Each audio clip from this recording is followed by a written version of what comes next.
किसी और के दारू पीने से आपको हैंगओवर हो सकता है क्या? किसी और की फीलिंग्स अगर आपके बॉडी के अंदर आपको फील होनी शुरू हो जाए तो क्या होगा? और अगर आपको पता चले कि आप किसी और की बॉडी कंट्रोल आपके खुद के अंदर कर सकते हो, जैसे आपका फ्रेंड कहीं पे घूमने गया है तो उसकी आंखें जो भी चीज़ें दिख रही है वो आप देख पा रहे हो, आपकी आंखों की जो भी चीज़ है वो आपका फ्रेंड देख पा रहा है। यही पूरी चीज़ पेरिफेरल के अंदर चल रही है भाई, और मज़ा आने वाला है। जो टेक्नोलॉजी दिखाई गई है 2100 के आसपास की जो दिखाई गई है बहुत ही बढ़िया है। और अभी तो भाई देखो जो हमारे फ्लेन है और चीज़ों में फंसने वाली है, और भी बढ़िया सी चीज़ें आने वाली है। तो केम छो मंडली, मौज माने आ चुका है एपिसोड हमारी जो बढ़िया सी पेरिफेरल सीरीज़ चल रही है उसका। तो जल्दी से जल्दी एपिसोड शुरू करते हैं। एपिसोड की शुरुआत में एक लैंटन 2015 दिखाया जाता है। एक लड़का कार्स साफ कर रहा है। कुछ बाइकर्स वाले लोग वहाँ पे पहुँच जाते हैं। पिकेट को भी दिखाया जाता है जो थोड़ा बहुत जवान है। ऑफ कोर्स 2015 है तो जवान ही होगा। उन बाइकर्स को कार के बारे में पिकेट सारी चीज़ें समझाता है कि कार जैसी है, अच्छी है, तुम ले लो, और सेल करने की कोशिश करता है। पिकेट सबको कहता है कि कार बेस्ट है और इसमें से कोई भी दिक्कत तुम्हें कभी भी ज़िंदगी में हुई ना तो मैं तुम्हें फ्री में करके दूंगा, मतलब कोई भी प्रॉब्लम नहीं है, तुम चेक करके भी देख सकते हो। वो बाइकर्स कार के अंदर बैठ जाते हैं, मतलब बोलते हैं कि टेस्ट ड्राइव लेके देखो, अच्छी है कार, सारी चीज़ें वो बोलता है पिकेट, मतलब उन लोगों को। वो बाइकर्स कार के अंदर बैठ जाते हैं और जैसे ही वो लोग बैठते हैं तो लॉक वॉक सब कुछ बंद हो जाता है और विंडोज़ और सब कुछ बंद। वो बाइकर्स लोग कार के अंदर फंस चुके हैं क्योंकि जो खिड़कियां हैं और सारी चीज़ें बंद हो चुकी है। पिकेट ने उन लोगों को उसी के अंदर बंद कर दिया होता है, कार के अंदर। ऊपर से बाहर बहुत ज़्यादा तेज़ धूप होती है जो थोड़ी देर के बाद 140 डिग्री तक बन जाती है, जो अंदर मिरर्स और सब कुछ है उसकी वजह से। सारे लोग कार के अंदर तड़पना शुरू हो जाते हैं, गोलियां चला रहे हैं अंदर ही, तो भी गाड़ी खुल नहीं रही है। पिकेट जैस्पर जो उसका छोटा लड़ा, मतलब जो अंकल बोलता है वो उसे, तो बोल सकते हैं कि वो जैस्पर को बोलता है कि यार पानी डालो इन पे, इनको तरसने दो, थोड़ा मारने की कोशिश करता है। और फिर वो लोग अंदर ही मर जाते हैं सारे लोग, और जैस्पर ये सारी चीज़ें देख रहा है। पिकेट और उसकी लेडी जो है ना वो पिकेट को समझाती है कि क्या क्या कर सकते हैं वो लोग, जो अभी ऑफ़र आई है ना, जो 250 मिलियन मिले हैं उनको, उसके साथ 25 मिलियन, उसके साथ क्या कर सकते हैं क्या नहीं, सारी चीज़ें वो समझा रही है कि तुम ये भी कर सकते हो कि मारो मत उन लोगों को, मतलब जो फैमिली है ना फिशर्स की, उनको मारो मत, देखो क्या क्या हो रहा है अभी, मतलब वो सारे ऑप्शंस दे रही है। वो एक सुझाव देती है आखिरी वाला, क्योंकि पिकेट बोलता है कि ये सारे तो आप तुम्हारे, मतलब जो सुझाव दे रही हो कुछ के काम पे नहीं है। तो हमारी जो औरत है, लेडी है उनकी, जो एक और सुझाव देती है और वो कहती है कि इसकी जिम्मेदारी तुम जो जैस्पर है ना उस पर डाल दो। वो वैसे भी अंकल अंकल का, मतलब अंकल ही हो तुम उसके, पर उस पर सारी जिम्मेदारी डाल सकते हो। उसकी जो बीवी है ना बिलियन, वो जो हमारी फ्लिन है उसकी बहुत ही अच्छी सी फ्रेंड है, तो उससे सारी चीज़ें निकलवा सकते हो तुम। जैस्पर से पता लगाओ कि जो फिशर्स है ना उनके वहाँ चल क्या रहा है, कैसे सारी चीज़ें चल रही है, उनके पास पैसे कैसे आए, वो उसकी जो बीवी है ना, मतलब बिलियन, उससे सारी चीज़ें पता लगाओ। फ्लिन बिली को सब कुछ बताती, वो दोनों मिले, ऑफ कोर्स फ्रेंड है और उसकी कोई और फ्रेंड नहीं है फ्लिन की। तो वो सारी चीज़ें जितनी भी फ्यूचर में जाना है, पैसे हैं और सारी चीज़ें है ना, वो बिलियन को बता देती है भाई, एक एक चीज़ें वो उसको बता देती है, छोटी छोटी बड़ी फ्यूचर की, पैसे की, सारी चीज़ें वो बिली को बता देती है। बर्टन ने जहाँ पर फ्लिन काम कर रही थी ना वो पूरी की पूरी शॉप ही खरीद ली है और उसकी ओनर है वो है फ्लिन। तो फ्लिन थोड़ी बहुत गुस्सा हो जाती है कि यार क्या पैसे खर्च कर रहे हो ये सारी चीज़ें। फ्लिन को ये सारी चीज़ें बिल्कुल भी पसंद नहीं आती। वहाँ कॉर्नर आता है जो ज्वाइन करने के लिए रेडी हो चुका है, जो रात को उसने, मतलब जो हमारे बर्टन है उसने ऑफ़र दी थी ना कि भाई ज्वाइन कर लो मुझसे, तो उसी के लिए वो रेडी हो जाता है कॉर्नर कि हाँ मैं रेडी हूँ ज्वाइन करने के लिए।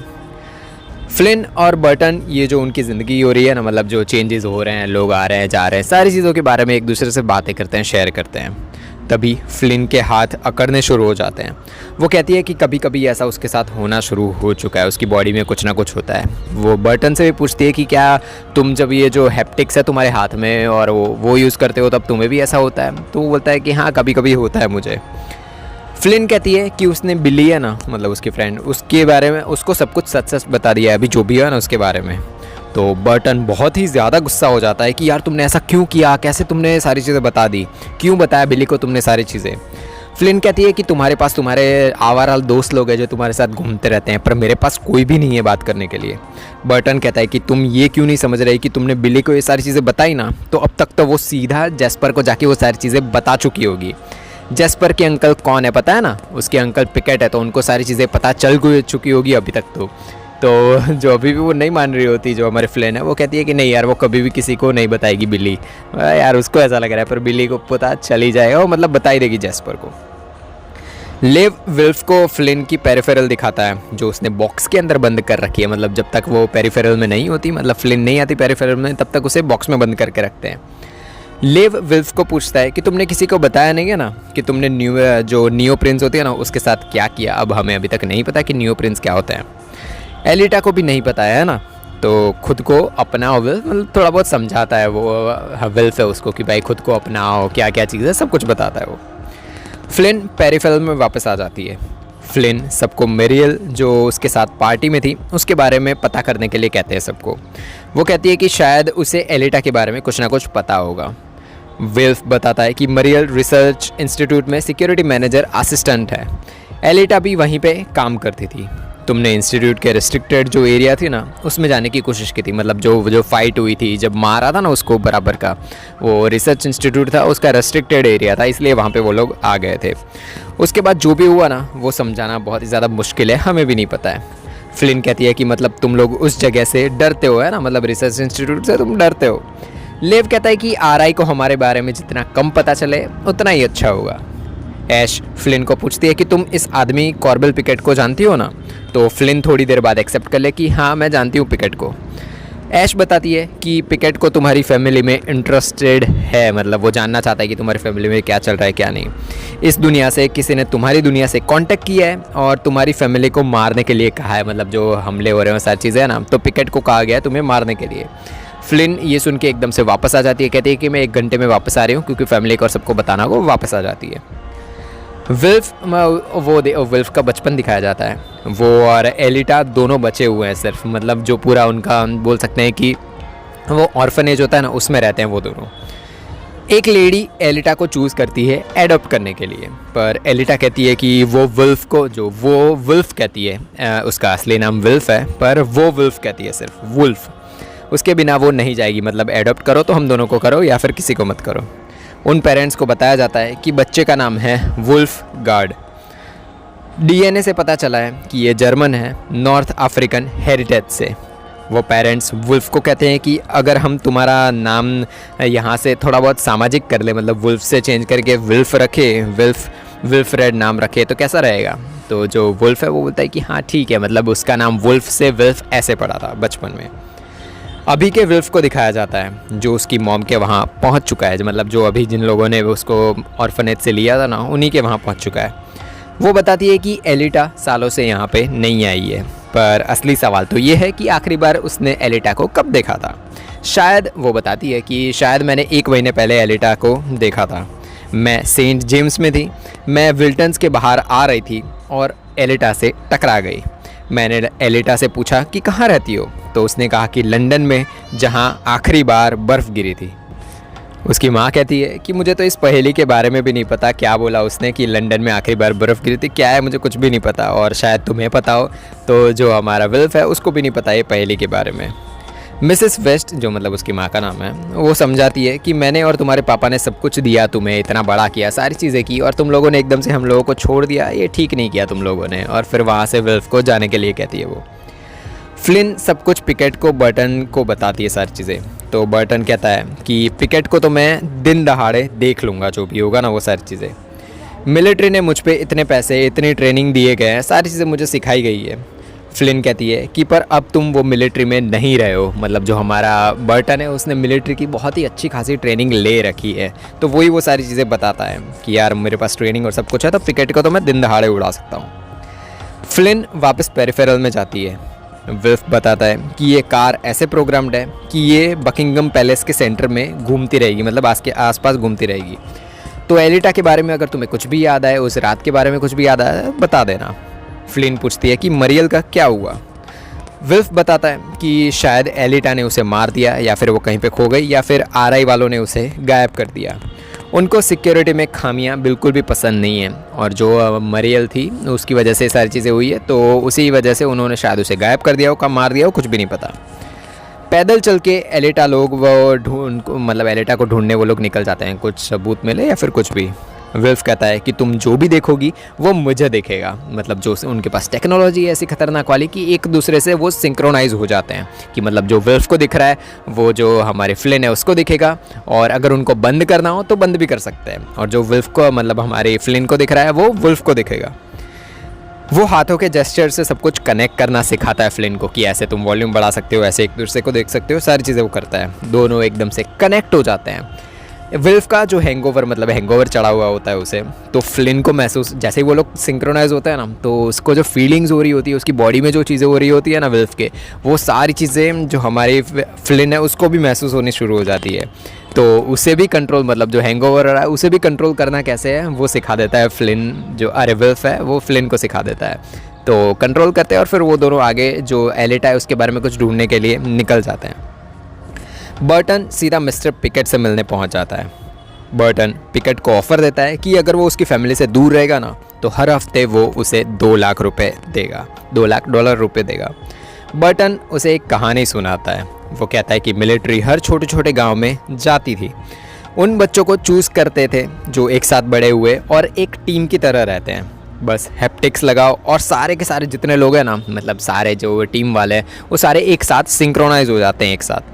स्पीड, ताकत, सारी चीज़ें नेक्स्ट लेवल अव्वल पहुंच जाती है। सब में मुसीबत में, मतलब जब मैं मुसीबत में होता हूँ तो मुझे खुद को नहीं पता होता कि मैं क्या क्या चीज़ें कर रहा हूँ।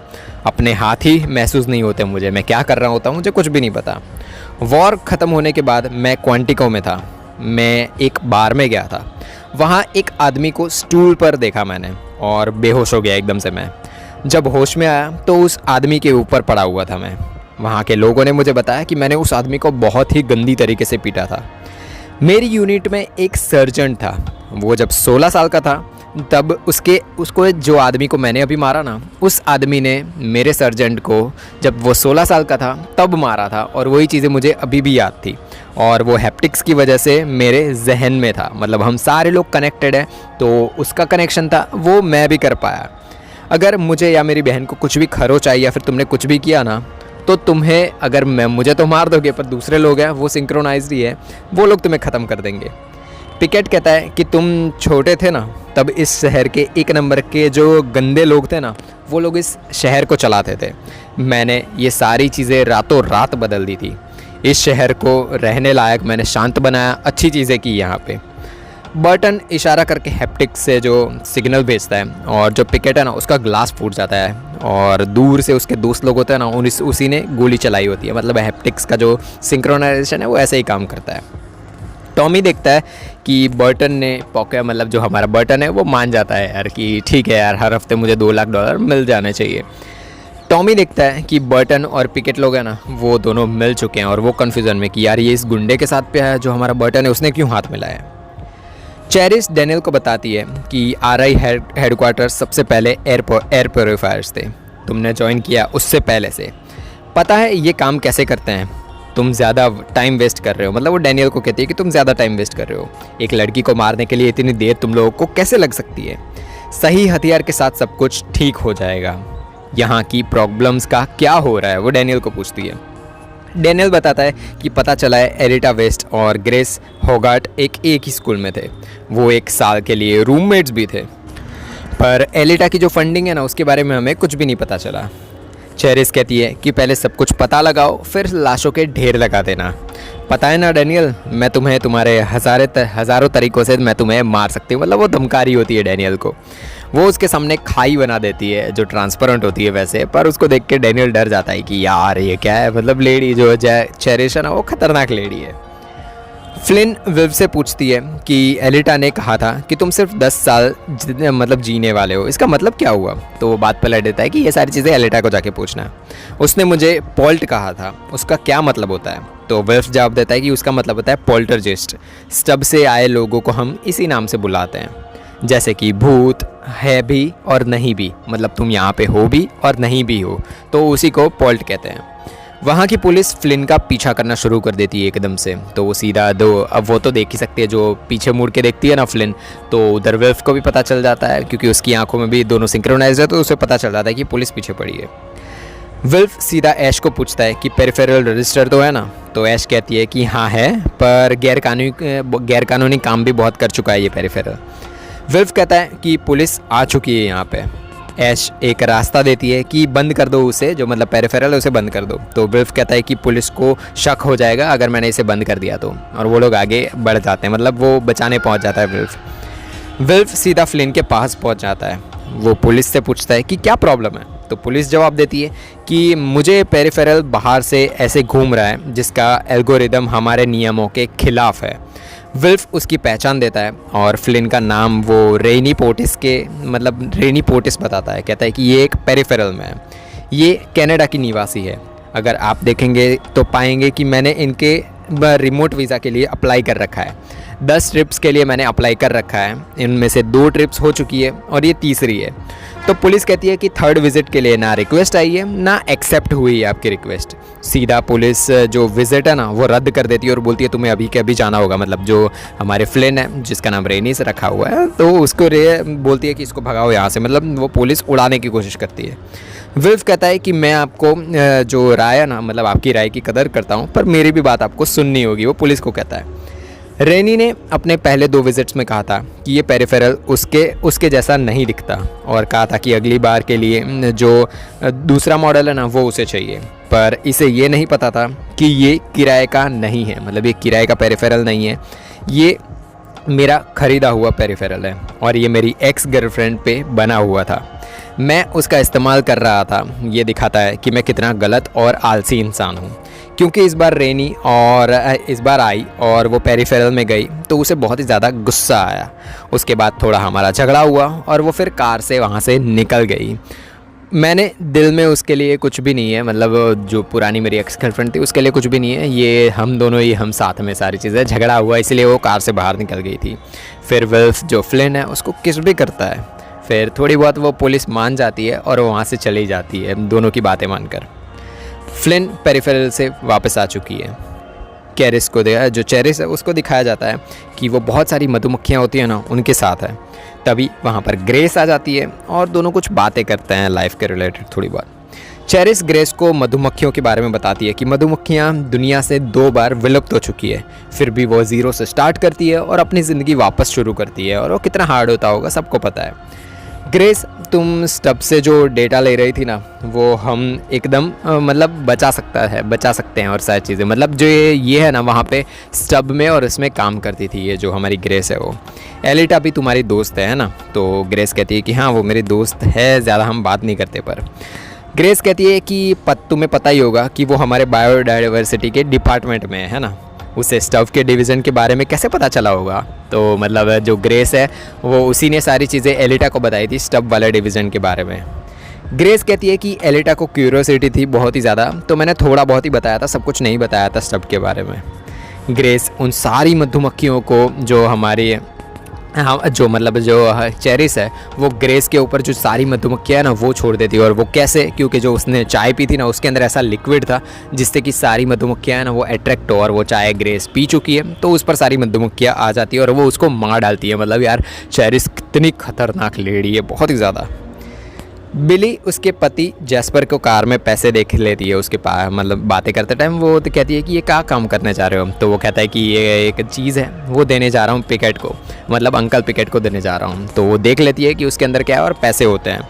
वो जैस्पर को कहती है कि पता लगाओ ये पैसे कहाँ से आए, कैसे आए, सारी चीज़ें तुम पता लगा के वापस आना। जैस्पर सीधा पैसे लेकर पिकेट के वहाँ पर पहुँच जाता है। पिकेट उन सारे पैसों को निकालता है और कहता है कि तुम्हारे पड़ोसी फिशर्स ने सारे पैसे मुझे भिजवाए हैं, $2 लाख है, तुम्हें अजीब नहीं लगा? तो जो जैस्पर है वो कहता है कि हाँ थोड़ा बहुत अजीब तो है। पिकेट कहता है कि इतने सारे पैसे कहाँ से आए होंगे, और ये बहुत ही बड़ा क्वेश्चन है, कैसे आए होंगे? वो लोग कुछ प्रॉब्लम में तो नहीं फंसे ना? पिकेट कुछ पैसे जो जैस्पर है ना उसको दे देता है और कहता है कि यार वो मतलब जो जैस्पर है पहले मना कर देता है और फिर पैसे ले लेता है। फिर पिकेट कहता है कि अब मैं तुम्हें ज़िंदगी का सबसे बड़ा वाला एक लेसन देने वाला हूँ। किसी से भी पैसे लेने से पहले उससे पूछ लो, मतलब जो कोई भी तुम्हें पैसे दे रहा है ना तो उससे सबसे पहले पूछ लो कि भाई तुम्हें पैसे मतलब दे तो रहे हो पर उसके बदले में तुम क्या लोगे। वो कहता है कि जाओ और ये जो क्वेश्चन है ना कि जो फिशर्स लोग के पास पैसे और सब कुछ आ रहा है वो कैसे आ रहा है, ये सवाल का पता तुम्हें लगाना है, और वो जैस्पर को वहाँ से भेज देता है। फ्लिन पेरिफेरल में वापस आ जाती है। विल्फ बताता है कि एलिटा ने अपने ठिकाने के बारे में एक क्लू छोड़ा है पहली बार, मतलब पहेली के अंदर है। लंदन में जहाँ आखिरी बर्फ़ गिरी थी। फ्लिन कहती है कि मेरी मदर के टेबल पर एक पेंटिंग थी जिस पर लिखा था कि battle of Abbey the spot where Harold fell. तुम्हें नहीं लगता कि बर्फ़ या स्नो कोई आदमी का नाम हो सकता है, मतलब पहेली के अंदर। विल्फ को तुरंत कुछ आइडिया आता है और वो कहता है कि यस, जॉन स्नो। एलिटा के आइडल्स थे, उनमें से एक थे जॉन स्नो, जिन्होंने कॉलेरा के फैलने का पता लगाया था। जॉन स्नो की मौत लंदन में हुई थी जून 16, 1858, 18 सैकवेल स्ट्रीट, मतलब वहाँ पे हमें जाना होगा। विल्फ और फ्लिन एड्रेस तक पहुँच जाते हैं। ये वही जगह होती है जहाँ पे पहले भी फ्लिन आ चुकी है। वो वहाँ जाके दरवाज़ा खोल भी देती है, जो उसको पता होता है कि मैं आ चुकी हूँ, तो दरवाज़ा खुल जाता है। फ्लिन लोगों से पहले वहाँ पर कोई आ चुका है क्योंकि उथल पुथल हो चुकी है सारी चीज़ों में, सब कुछ तोड़ फोड़ हो चुकी है वहाँ पे। फ्लिन कहती है कि एक ऐसी ही घड़ी हमारे वहाँ भी है। विल्फ पूछता है कि उसमें कितना टाइम हुआ था, तो फ्लिन कहती है कि 2:15। विल्फ उस घड़ी के अंदर टाइम सेट करता है 2:15 और साइड में एक दरवाज़ा खुल जाता है। वो लोग अंदर जाके देखते हैं, अंदर लोगों की मौत हुई पड़ी है, बहुत सारे लोग मरे हुए हैं। 2-3 लोग हैं जो पेरिफेरल्स हैं, वो मरे हुए पड़े हैं। ये वही जगह है जहाँ पर वो आँख निकाली गई थी ना, जो फ्लिन की, मतलब फ्लिन जब बर्टन थी तब उसकी आँख निकाली गई थी, ये वही जगह है। विल्फ उन पेरिफेरल्स के सबूत ले लेता है जो उसके दिमाग के मतलब पीछे ही होता है, वो सारी चीज़, वो सबूत और ट्रेसेस ले लेता है। वहाँ उनको एक इम्प्लांट भी मिलता है जो एलिटा का है। विल्फ कहता है कि हमले के बाद एलिटा ने इसे निकाल दिया होगा ताकि उसे कोई भी ढूंढ ना पाए, कोई भी उसे ट्रेस ना कर पाए। उनके बाहर जाते ही वहाँ पे बॉम्ब फटता है, जैसे ही वो दरवाज़ा खोलता है बहुत ही बड़ा बॉम्ब फटता है। उनके सामने मतलब आते हैं डैनियल और उसके साथ एक और पेरिफेरल होता है जो ख़तरनाक तरीके से फ्लिन और विल्फ लोग ख़तरनाक तरीके से मारते हैं, बहुत ही ज़्यादा, बहुत मार खाते हैं वो दोनों। विल्फ थोड़ा बहुत रिटर्न में मारना शुरू करता है और फ्लिन भी थोड़ी बहुत रिटर्न में मारती है उनको। फ्लिन डैनियल को पकड़कर पूछती है कि चेयर मतलब चाहिए क्या तुम्हें, मेन चीज़ क्या चाहिए तुम्हें। तो डैनियल जवाब देता है कि वो लोग जो तुम्हें मारने आने वाले हैं ना, मतलब वो कभी भी नहीं रुकने वाले, तुम्हें मतलब तुम्हें मारेंगे नहीं, उसके पहले कुछ भी नहीं, ख़त्म नहीं होने वाला सारी चीज़ें। तुमने कुछ लिया था उनसे तो वो चीज़ तुम्हें देनी पड़ेगी वापस। उतने में ही दूसरा पेरिफेरल होता है, वो हमला करने आता है जो हमारी मेन फ्लिन है उन पे, और फ्लिन हट जाती है और वो सीधा जो डैनियल है उसको मार देता है। फ्लिन फिर उस पेरिफेरल को मार देती है और ऐसे ही एंड होता है एपिसोड। ये हमारा जो भी है, भाई क्या ख़तरनाक एपिसोड था, बहुत सारी छोटी छोटी डिटेल्स थी। अगर कुछ भी समझ ना आया हो आपको तो कमेंट में लिख देना, मैं सारी चीज़ों का जवाब दे दूंगा आपको। मिलेंगे नेक्स्ट एपिसोड में, तब तक के लिए बाय बाय।